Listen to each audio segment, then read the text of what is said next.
আসসালামু আলাইকুম রহমতুল্লাহ বরকাত। সম্মানিত ভিউয়ার্স, দর্শক ও শ্রোতাবৃন্দ, আমরা সালাত কোর্সের ৪৯ নম্বর দার্স বা পাঠে আলোচনা করব সালাতের আর কিছু বিধান নিয়ে। সেটা হলো, প্রথমে অনেকগুলো পয়েন্ট। প্রথম পয়েন্ট থাকবে সফরে আজান একামতের বিধান, সফরে জমা এবং কসরের বিধান,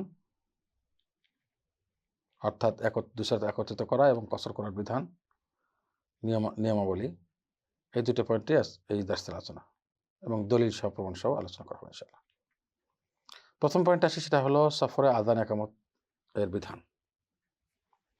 আজান একামত দিবে কিনা এই বিধানগুলো। যে ব্যক্তি সফরে ইচ্ছা করবে জোহর এবং আসর অথবা মাগরিব এশা একত্রিত আদায় করবে, জমা করবে, সে কি করবে? আজান দিবে, আজানের পরে একামত দিয়ে প্রথম সালাতটি আদায় করবে। অর্থাৎ জোহর আসর একত্রিত করার হলে তাহলে জোহরের সালাত আদায় আগে করবে, এরপরে একামত দিয়ে আসরের সালাত আদায় করবে। ঠিক এভাবে মাগরিব এশার ক্ষেত্রেও তাই, আজান দিবে, আজানের পরে একামত দিয়ে প্রথমে মাগরিব, এরপর আবার একামত দিয়ে এশার সালাত আদায় করবে এবং জামাতের সহকার সবগুলো। আর যদি এমন হয় যে সফর অবস্থায় অত্যাধিক শীত, কঠিন শীত, হাড্ডি কাঁপানো শীত, কষ্টকর, ওখান থেকে নামা এবং মসজিদে করতে হওয়া, অথবা অত্যাধিক বাতাস বচ্ছে, মানে খুবই দ্রুত ঠান্ডা হাওয়া বা দ্রুত বেগে বাতাস বচ্ছে, ঝোড়ো হাওয়া অথবা বৃষ্টি, ওই ক্ষেত্রে জামাত আর ফরজ থাকবে না, নিজ নিজ স্থানে সালাত আদায় করবে। নিজ নিজ স্থানে যদি যানবাহনে চলা থাকে, যানবাহনে সালাত আদায় করে নেবে, যে যেখানে আছে, বা যদি তাবু করে থাকে বিভিন্ন জায়গাতে আলাদা আলাদা, সে তাবুতেই সালাত আদায় করে নেবে। অর্থাৎ এক্ষেত্রে এই অতি ঠান্ডা, অতি ঝড়ো হাওয়া অথবা বেশি বৃষ্টি হয়েছে, এক্ষেত্রে জামাত ফরজ থাকে না। পরের পয়েন্টে আসি, সেটা হলো সফরে দুই সালাত একত্রিত জমা এবং কসর কিভাবে করবে। মুসাফিরের জন্য সুন্নাহ হলো দুই সালাত একত্রিত আদায় করা, জোহর আসর মাগরিব এশা, যদি এর কারণ পাওয়া যায়।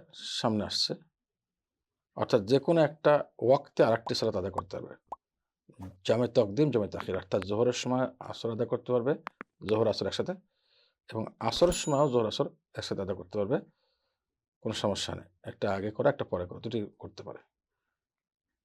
হ্যাঁ, এটা হলো মুসাফিরের মাসালা। ইচ্ছা করলে তাহলে জোহরের রক্ত আসর আদায় করতে পারে, আসর রক্ত জোহর আদায় করতে পারে, তাই না? একত্রিত আদায় করার সময়, মানে জোহর রক্ত জোহর পড়ে নিয়ে আসর পড়লো, অথবা আসর রক্ত গিয়ে জোহর পড়ে আসর পড়লো। আবার দুই রক্তের মাঝখানে, জোহর আসর মাঝখানে রক্তেও তারা দুটি সালাত একত্রিত আদায় করতে পারে, জোহর আগে এরপরে আসর পড়তে পারে, কোনো সমস্যা নেই। তার তিন প্রকারই করতে পারে।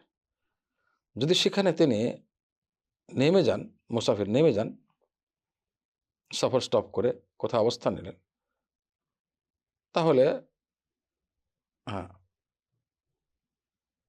যেটা সুবিধা সেটা করবেন।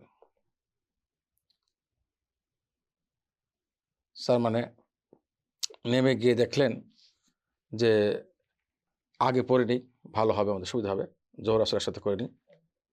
তিনি জোহর আসর বা জোহর আসর মাঝখানে নেমে গেছেন আসরের টাইম আসার আগে। আর যদি বলেন না, সফর আমরা কন্টিনিউ করি, পরে আসর রক্ত গিয়ে পাবো, সেটা যেটা সুবিধাজনক হয়, সবার জন্য কল্যাণকর হয়, সেটা সহজ হয়, সেটা করবেন, কোনো সমস্যা নেই।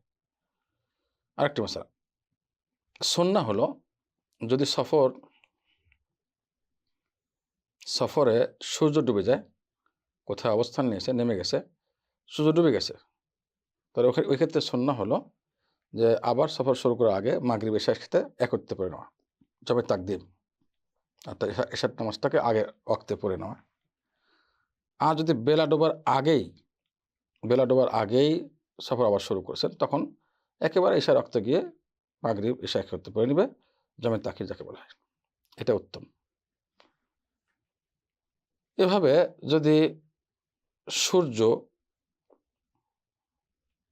ঢলে যায় পশ্চিম দিকে, কেবলার দিকে ঢলে যায়, জোহরের সময় হয়ে যায়, কোথায় সফরে নেমে গেছে, তাহলে ওই ক্ষেত্রে জোহর আসর একত্রিত পড়ে নিবে আসরটাকে আগে করে।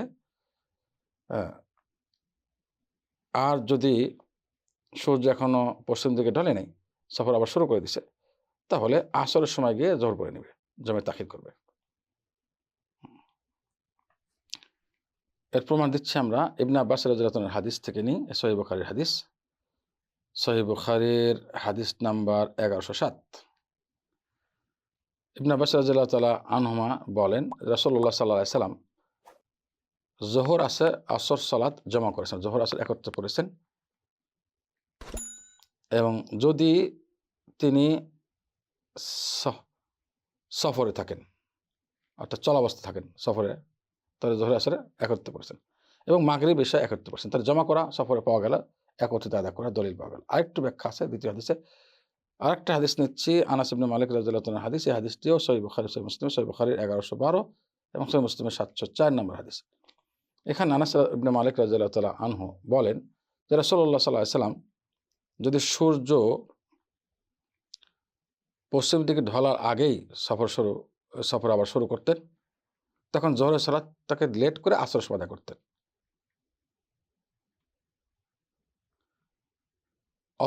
অর্থাৎ আসরের সময় নেমে দুইটা আদায় করতেন। আর যদি সূর্য সফর শুরু করার আগেই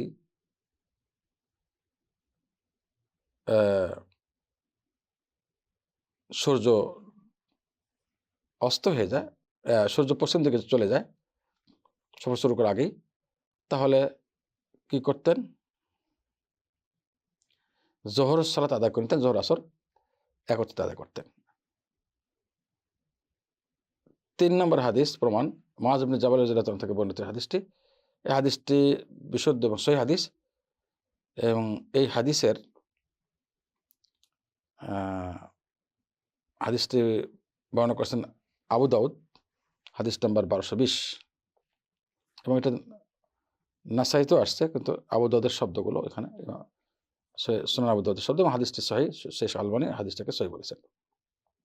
মুআয ইবনে জাবাল রাদিয়াল্লাহু তাআলা থেকে বর্ণিত, মহানবী সাল্লাল্লাহু আলাইহি সাল্লাম তবুকের যুদ্ধে ছিলেন, তখন তিনি সফর অবস্থা কি করতেন? কোন স্থান থেকে যদি সূর্য পশ্চিম দিকে ঢলার আগেই, অর্থাৎ জোহরের ওয়াক্ত হওয়ার আগেই যদি সফর শুরু করতেন, তাহলে জোহরের সালাতটাকে একেবারে আসরের সময় গিয়ে আদায় করতেন, সফর কন্টিনিউ করে, এবং দুই সালাত একত্রিত আদায় করতেন, 2 সালাত একত্রিত জমা করতেন। আর যদি সূর্য পশ্চিম দিকে ঢলার পরে, অর্থাৎ জোহরের সালাত টাইম হয়ে গেছে, এখন সফর আবার শুরু করা হয়নি, দ্বিতীয়বার সফর কোথায় স্টপ করা হয়েছে, অবস্থান নেওয়া হয়েছে, তা ওই ক্ষেত্রে তিনি, যেহেতু জোহরের সালাত টাইম হয়ে গেছে, তাহলে জোহর এবং আসর একত্রিত পড়তেন, তখন জোহর এবং আসর একত্রিত জমা করতেন, এবং কসর করে জমা করতেন। কসরও এখানে কসর শব্দ উল্লেখ নেই, কিন্তু জমা করতেন, এটা উল্লেখ আছে। অতঃপর তিনি আবার রওনা হতেন।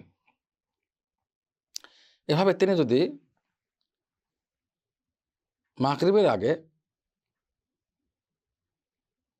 মাগরিব বেলা ডোবার আগে যদি আবার সফর স্টার্ট করতেন, বেলা এখনো ডুবেন, মাগরিবের টাইম হয়নি, তাহলে এই মাগরিবের সালাতটি একেবারে এশার সালাতের ওয়াক্ত গিয়ে আদায় করতেন, দুটি একসাথে জমা করতেন। আর যদি মাগরিবের টাইম হওয়ার পরে সফর আবার শুরু করতেন, তাহলে ওই ক্ষেত্রে যেহেতু মাগরিবের টাইম হয়ে গেছে, মাগরিব এবং এশা, অর্থাৎ এশার সালাতটাকে আগে করে মাগরিবের সঙ্গে আদায় করতেন, 2 সালাত একসঙ্গে জমা করতেন। এটা সহজ, এটাই সাধারণত করা উচিত, এটাই সুন্নাহ, এবং এটাই সহজ। এ ছিল আজকের দার্সে ইনশাআল্লাহ এই পাঠে। পরবর্তী পাঠে ইনশাআল্লাহ, পরবর্তী 50 নম্বর পাঠে সালাতের আরও অনেক বিস্তারিত মাসালা নিয়ে আলোচনা করা হবে। আল্লাহ তাআলা আমাদের সবাইকে সঠিক দিন জেনে আমল করে এবং দেওয়ার তৌফিক দান করুন, আমিন। আসসালামু আলাইকুম ওয়া রাহমাতুল্লাহি ওয়া বারাকাতুহু।